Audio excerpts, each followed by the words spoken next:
Spring games are happening every weekend right now. We've still got some big spring games ahead of us, and USC spring game being, what, 2 weeks away.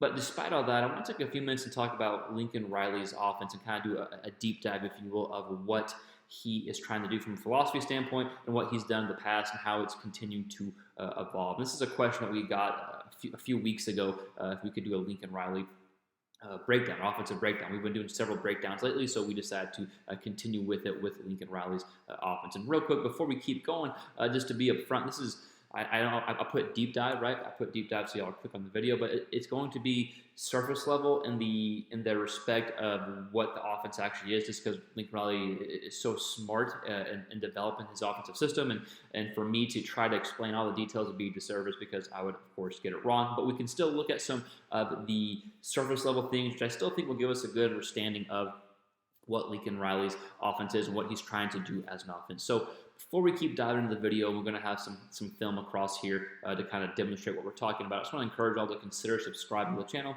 if you like any quarterback-related quarterback-related videos, or just offensive videos in general. We try to do some of these kind of philosophy approaches, if you will. So consider subscribing, like it, all the YouTube stuff.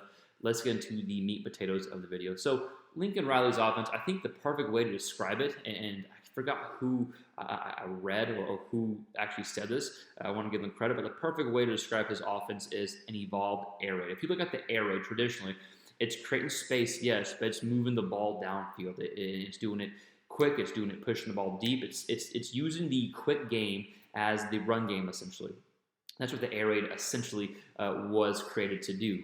Use quick passing games as the run game. Well, Riley's air raid is a bit different. They're trying to use the pass game to set up the run game. Don't get it twisted. They want to run the ball. So despite having all these great quarterbacks these past few years and just having stellar play since Mayfield and beyond, they still want to run the ball. That's the concept of it. And that is kind of why I think quarterbacks have been taken high from Riley's offense, because in the NFL, when you run the ball successfully, it helps quarterback play, right? And so that's the same thing in college. So they want to run the ball. They want to spread you out, but they're using the pass to set up the run. And I think the best way that we can show this is the past 4 years, every year, the past 4 years, their first down pass to run has been more pass than run, right?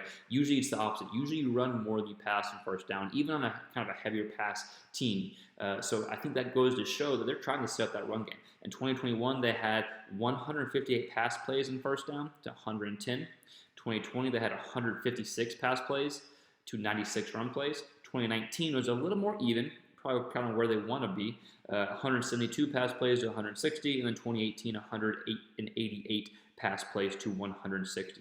So I think 2019, 2018 is kind of where they want to be. I don't know if they want to be too far ahead of the run game on first down. I think they want to be a bit more even, but still, they're trying to pass to set up the run game. And what that does is it creates space, not just creates space to throw, but creates space to run, right? But also is it able to scheme up your wide receiver. So you see a lot of these plays, a lot of these concepts, the receivers are getting schemed open, or the running backs out of the backfield are getting schemed open. And that's from using the pass to set up the run, getting the run game going, having the run game be successful, and now you can scheme up your wide receivers. It also helps that they've had several NFL receivers that they've been able to throw to at Oklahoma. USC is going to be the same way. So you want to create space in the offense. You're using the pass game to set up the run game. You're scheming open wide receivers, and then this sets up throws for the quarterback to push the ball downfield. Because despite me talking heavy on the run game, they got some guys that can sling it, and that's largely because of the offense that has been designed by Riley. They want to push the ball downfield, right? So if you look at their 2018 and 2019 yards per attempt throwing the ball, 2018 was 11.3. That was with Kyler Murray. 2019 was 10.9. That was with Jalen Hurts. And they were pushing the ball downfield. Those I didn't look back to the 2017 season with Baker, but the 2018 and 2019 season over the past 4 seasons are their best offensive seasons of the past 4 years, right, with Murray and Jalen Hurts. If you look at in 2020 and 2021, I guess you can say there were some down years offensively. They were with Rattler in 2020. Not that he played poorly by any means, but the yards per attempt were only at 9. And then the yards per attempt last year in 2021 with Rattler and Williams were 8.5. So And you can see the offense wasn't as explosive, right? Now, obviously, that makes sense. If you're not pushing the ball downfield as much, you're probably not going to be as explosive. But they were passing more than they were running. In 2021 and 2020, they were running more than they were passing, excuse me, but compared to the 2018 and 2019 seasons, they were passing the ball more. I think that's why you saw some of the offense struggle a little bit. So let's look at the years real quick before we keep going. In 2021, they ran the ball 50.6% of the time, so it was almost even. 8.5 yards per attempt passing, right? And so 2021 was a year that I think, from Riley's standards, that the offense was down a little bit. 2020, the same thing. They ran the ball 52% of the time. That only correlated to 9 yards per attempt passing the ball. So those 2 years, you ran the ball 51% of the time if you average them together. 2019, again, this 2019 was the year of Jalen Hurts, and he was more of a running quarterback than probably Spencer Rattler in 2020. But 2019 with Jalen Hurts, they ran the ball 58% of the time. Their yards per attempt passing were 10.9.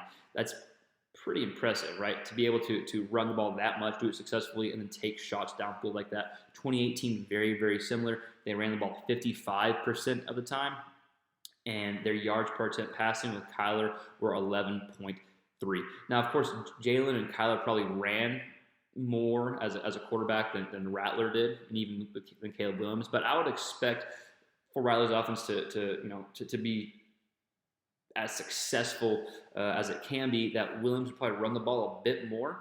They're going to be able to get the run game going and then take some deep shots. So I would expect, whether it's this year or next year, USC's offense to be similar to what OU's offense was in 2018 and 2019. That's when it's ran the best, right? Shots downfield, you're relying on the run game, but in reality, the pass game is setting up the run game. And the last thing I want to talk about with Lincoln Riley is his versatility of his offense speaks to the ability to prepare for games each week, right? Depending who they play. The offense can be very versatile. You can see more RPO schemes. 1 week you may see not a lot of RPO plays, but you'll see some play action plays, right? You see some deep balls going off of the run game. And the next week you might see heavy run game, deep shot here, deep shot there, or you may see the quick pass game open up the run game. So I think the versatility of his offense really speaks to how he can prepare each week. I think that's something that's hard to measure statistically. That's just kind of a trait that has been developed by Riley and something he does extremely well. So just to kind of recap everything, I know I said deep dive, it's kind of surface level, but it's at least given us an idea and understanding of what they're trying to do. They're trying to run the ball, but from running the ball, they're going to set up the pass game. Excuse me. I said that totally wrong. They're trying to run the ball, right? But to run the ball, they're going to use the pass game to set up the run. And from getting the run game going, after setting up the run game from the pass game, they want to take some shots deep, and they want to use their quarterback to push the ball downfield. They want to have receivers take the top off the defense, but they're also going to scheme open the wide receivers, and you're going to see a lot of space in the run game and space in the passing game. So again, this is a Lincoln Riley offense kind of deep dive breakdown. It probably does a disservice to all the entire X's and O's in his offense, but again, that would be something that would take a while and would probably be hard for someone like me to kind of break down and make everyone kind of understand, considering the fact that it's going to be tough for me to understand as well. But big takeaways: create space. They want to use the pass game to set up the run game, and they want to push the ball downfield and take shots. So that's the Lincoln Riley deep dive, if you will. If you like this video, please consider subscribing and all the YouTube fancy stuff. Like the video, comment, share, all that fun stuff. And let us know what y'all want to see next. We got some stuff that we're going to put out and some stuff in the list. But again, let us know what y'all want to see next. Let us know what you think about Lincoln Riley and the offense coming up. Let us know in the comments below. We'll see you next time on the next quarterback or just football-related video.